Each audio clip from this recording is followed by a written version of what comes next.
जय हिंद साथियों। मित्रों, पिछले क्लास में हमने चर्चा की थी कि ग्राम प्रधान और या पंचायती राज का जो चुनाव है, इसकी संभावित तिथि अभी योगी सरकार द्वारा घोषित की गई है। तो आइए इस क्लास में हम चर्चा करते हैं, या इस वीडियो में हम चर्चा करते हैं कि मित्रों, अगर आप ग्राम प्रधान का चुनाव लड़ना चाहते हैं और आप क्षेत्र पंचायत सदस्य का चुनाव लड़ना चाहते हैं अथवा आप जिला पंचायत सदस्य का चुनाव लड़ना चाहते हैं, तो क्या क्या योग्यताएं, क्या क्या अर्हताएं हों कि आप पर्चा भर सकें और आप चुनाव लड़ सकें। मित्रों, सरकार ने अभी इसके लिए 11 गाइडलाइन जारी की है और इस वीडियो में हम उन्हीं 11 बिंदुओं पर चर्चा करेंगे। और उसके पहले हम थोड़ा सा चर्चा कर लें साथियों। देखिए, बलवंत राय मेहता समिति की सिफारिश के आधार पर जो पंचायती राज व्यवस्था 73वें और 74वें संविधान संशोधन द्वारा लागू किया गया, तो एक भारत में शासन के विकेंद्रीकरण की प्रक्रिया के लिए एक बहुत सराहनीय कदम था, बहुत ही योग्य कदम था। और इसका प्रभाव सामने दिखा भी। ऐसा नहीं है, शासन का प्रशिक्षण, यूं कह लीजिए कि राजनीति की प्रशिक्षण कार्यशाला होती है। जैसे छोटी छोटी क्लास में आप पढ़ने के बाद बड़ी कक्षाओं में पढ़ते हैं, उसी तरह से राजनीति, यहाँ कोई आज प्रधान का चुनाव लड़ रहा है, कल जिला पंचायत का चुनाव लड़ेगा, उसके बाद वो विधायक का चुनाव लड़ेगा, उसके बाद वो सांसद का चुनाव। कक्षा हो गई है राजनीति की। तो ये राजनीति की पाठशाला में आइए हम चर्चा करते हैं कि किस तरह से आप जो पहली सीढ़ी रख रहे हैं, इसके लिए आपको क्या क्या, ये 11 पॉइंट क्या क्या हैं, इन्हीं पे चर्चा होगी साथियों। इन 11 पॉइंट में जो पहली पॉइंट है, अगर आप पंचायती राज व्यवस्था में चुनाव लड़ना चाहते हैं तो जो पहली योग्यता है कि आप भारत के नागरिक हों, यानी उम्मीदवार को भारत का नागरिक होना आवश्यक है। पहली अर्हता है वह है कि आप भारत के नागरिक हों साथियों। उसके बाद दूसरा, जो ये पहली पॉइंट हो गई कि आप भारत के नागरिक हों। आइए दूसरे स्टेप पे चर्चा करते हैं कि आपका नाम संबंधित ग्राम पंचायत की जो वोटर लिस्ट है उसमें होना आवश्यक है साथियों। अगर आपका नाम उस वोटर आईडी में नहीं है तो आप यथाशीघ्र अपने नाम को शामिल करवाइए। कहीं ऐसा ना हो कि आपका विपक्षी आपका नाम ही गायब कर दे और आप खूब मैदान में रियाज करें, लास्ट में आपका नाम ही नहीं मिले।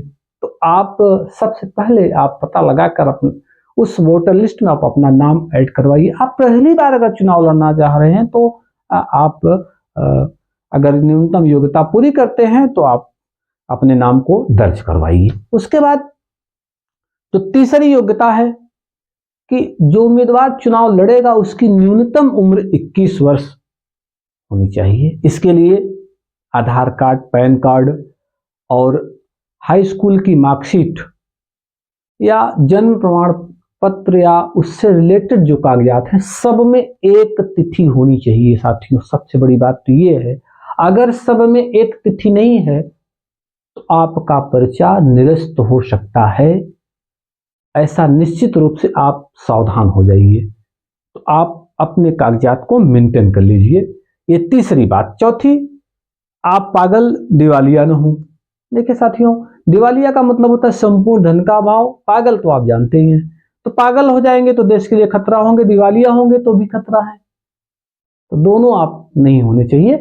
और उसके बाद पांचवा जो मापदंड है, किसी भी मामले में आप सजा याफ्ता न हो। देखिए साथियों, ये कहीं न कहीं से भारतीय राजनीति में दोहरा मापदंड।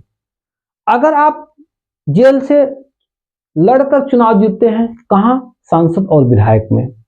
अगर सांसद का चुनाव और विधायक का चुनाव आप सजा याफ्ता नहीं, सजा काट रहे हैं, वहां से आप सांसद विधायक चुने जाते हैं। लेकिन मित्रों, ये पंचायती राज में नहीं चलेगा। पंचायती राज में अगर आप सजा याफ्ता हैं तो आप चुनाव नहीं लड़ सकते। यद्यपि ये दोहरा मापदंड है, लेकिन मेरे हिसाब से सही है। ये चीजें वहां भी होनी चाहिए, लेकिन संविधान है, संविधान का हम सम्मान करना हमारी आपकी नैतिक जिम्मेदारी बनती है। आगे चलते हैं, हम चर्चा करते हैं छठवें। मित्रों, सरकारी जो सहकारी समितियां हैं, आप इसके कर्जदार नहीं होने चाहिए। ये छठवां मापदंड है, छठवां जो शर्त है कि आप सहकारी समितियों के कर्जदार नहीं होने चाहिए। आप फटाक से पता लगाइए और जाके सहकारी समितियों का कर्ज आप अदा कराइए। अब आगे उम्मीदवार को नो ड्यूज सर्टिफिकेट बनवाने होंगे। ये 7वां मापदंड है। ये कचहरी से और जिला मुख्यालय से बनता है। आप एक वकील पकड़िए और या खुद जाइए, आप इस तरह के एफिडेविट बनवा लीजिए। 8वां, उम्मीदवार को न्यूनतम राशि चुनाव आयोग को देना होगा। ये 1500, 2000, 1800 जो चुनाव आयोग निर्धारित करता है, आप जमानत के तौर पर आपको जमा करना होगा। साथियों, इसके लिए आप अपनी पॉकेट को गर्म रखिए। अगर आप चुनाव की तैयारी में है या मैदान में है तो आप इतना दिमाग में रख लीजिए।